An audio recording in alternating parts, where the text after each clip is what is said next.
Yesterday we began speaking about multiplying decimals, and we're going to continue on that today. So what I wanted to talk about was, what do we do with the decimal point after we multiply? So what I'm going to do is I'm going to show you. When we multiply 3.8 by 6.2, we're just going to multiply like we would normally multiply. So 2 times 8, 16. Put the 1 up there. 2 times 3 is 6, plus 1, that's 7. 6 times 8, that's 48. Bring up the 4. 6 times 3 is 18. You add 4, and that's 22. Now we just add up all these numbers. We have 6. 7 plus 8, that's 15. 2 plus 1, that's 3. And then a 2 and nothing, that's a 2. Now the question is, where are we going to put the decimal point? So if we remembered yesterday, what we did was a small little trick where all we did was we looked at the decimal points and we drew a circle from the decimal point to all the numbers on the right. We're going to do that for both numbers that we multiply by. So on the top number, after the decimal point, we have the number 8. That's only one number. And the second number we multiplied, 6.2, to the right of the decimal point, we have the number 2. Again, it's only one number. So altogether, looking at the top number, looking at the bottom number, we have 2 complete numbers after the decimal point. Since we have 2 complete numbers after the decimal point, we're going to take the decimal point, start all the way on the right side, and just like that we're going to move 2 spaces to the left.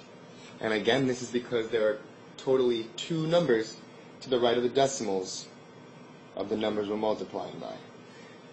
So we're going to move, starting from the right, we're going to move 1 number, we're going to move 2 numbers.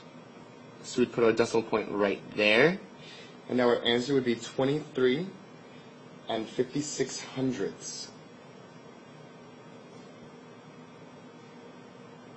So take about 30 seconds and copy down all these notes. I find it a lot easier when I color code my notes.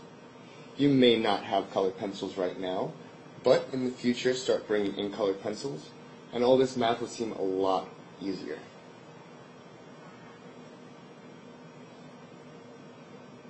Okay, I'm going to start erasing some stuff now, because I want to show you something that will help you figure out whether or not you're on the right track.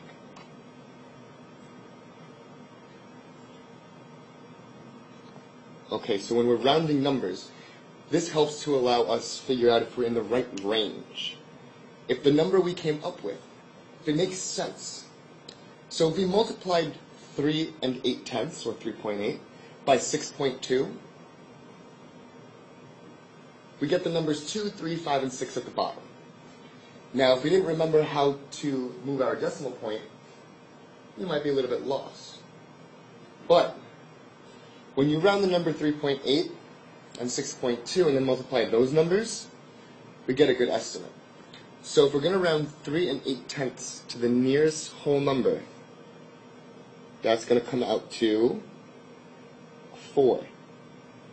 And then if we round 6 2/10 to a whole number, is it closer to 6 or is it closer to 7? Closer to 6. So now we estimate, if we multiply 4 by 6, our answer, our product, turns to be 24.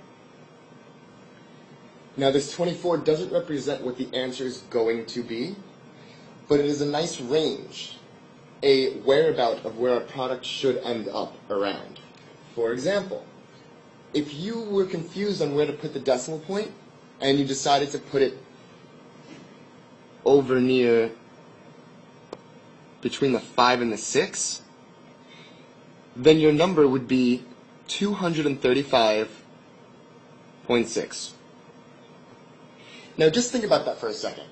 If we accidentally put the decimal point in the wrong place, And the number we now have is 235.6, or 235 and 6/10. Does that really make any sense? If we multiply 3.8 by 6.2, is our number going to be anywhere near 235? I don't think so, right? It'll be somewhere closer to 24. Again, 24 is not going to be the answer. It's just a closer whereabout of where the answer will be.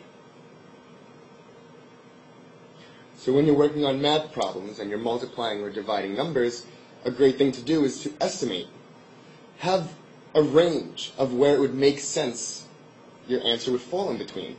If you had found the answer 235.6, that might set off a red light in your head saying, oh, maybe I should check over that answer, because it doesn't seem too legitimate to have a number 235.6 when we're multiplying two really, really tiny numbers.